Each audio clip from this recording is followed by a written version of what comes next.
किसी न जानी थिबा लोकटा भी जदि जगन्नाथ को कहबो तुमे मोर प्राणनाथ तुमे मोर सर्वस्व ताले सब ज्ञान तार हे द्वापर सरी जाउछ द्वापर जुग सरुछ यदुवंश निज भितरे बाड़िया बाड़ी हेकि मरिबे एरो कार बनरे श्री कृष्ण जानि छथि से चाहुचंती जे उद्धवटा न मरुए दळंक भितर सब मरि जातु बटे उद्धवटा न मरु उद्धव को से चाहुचे कि द्वारका रु पळा से कहउछथि भागवत रे अछि ना उद्धव तुही चढ़एका आश्रम नाम बदरिका जो उद्धव एकला एकला बद्रिकाश्रम पळा बद्रिकाश्रम कोठी बद्रीनारायण को पत्रे हिमालय उद्धव को कहीं जीवी ना से महर्षि व्यास अछन जहां को भगवान कहा जाए गीतार आरंभ रे जहां को विषय रे लिखा है जो चतुर्वदनो ब्रह्मा दिवाहुर परो हरि अभाल लोचन शंभु भगवान बदरायणी पुणी लिखा है कि नमस्ते व्यास विशाल बुद्धे फुल्लार विंदाय तमत्व नेत्र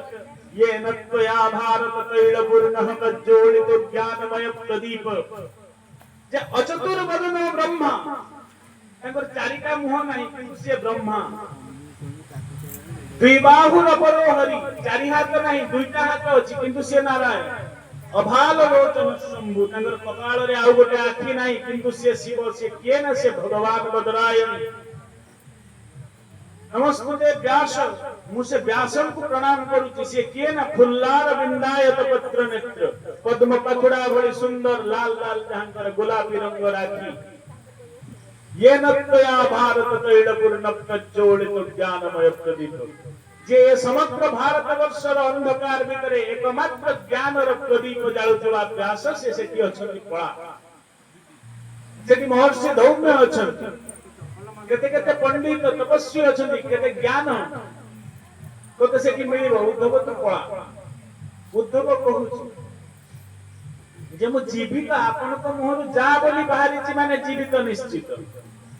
किंतु जीवा पूर्व गोटे प्रश्न उत्तर देबे ना कोन ना आपण जो ज्ञान कथा कहले नै सेउडारे मोर किछि प्रयोजन नै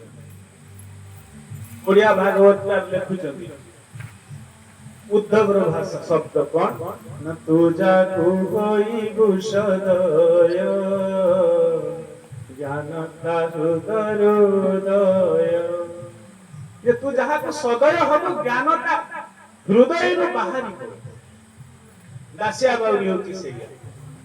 भाव को भोगिला महाप्रभु को टिके भाव देछि तेनु सब ज्ञान ता भितरे अछि दासिया जानि मु जाई त पारिबे किंतु मन दबारे तो प्राण दबारे तो असुविधा नै एई दूरनु पंच प्राण देबी से पांच नडिया पठैथिला कि नै सेटा मोर से गवेषणा करिवार आवश्यकता नै किंतु दासिया ता पंच प्राण देइथिला सेथि पई महाप्रभु भुज बढ़ई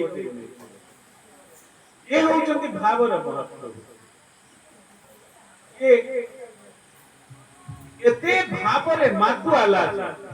भक्तर भावरे एते बेसी से मिसी जानती जे जेतक अकर्म भी करता को भगवान पान खाइबा देखछ लोक दुकान रु पैसा न देके जाई जगन्नाथ खान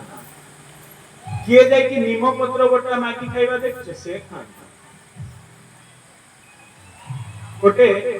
बरमपुर पटर लोक पान दुकान करथिला पश्चिम द्वार सामना रे ना हमर मने पड़े गोटे ना अछि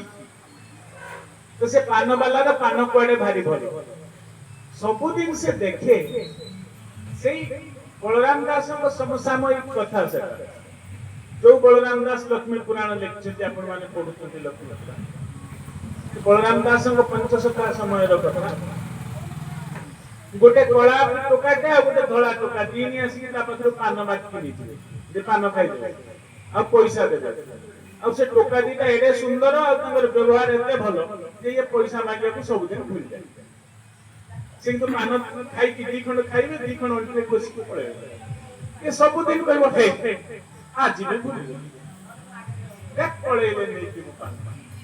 पैसा देलेनी सबुठु दामिका पान नौचନ୍ତି कस्तूरी पका पान खाउछନ୍ତି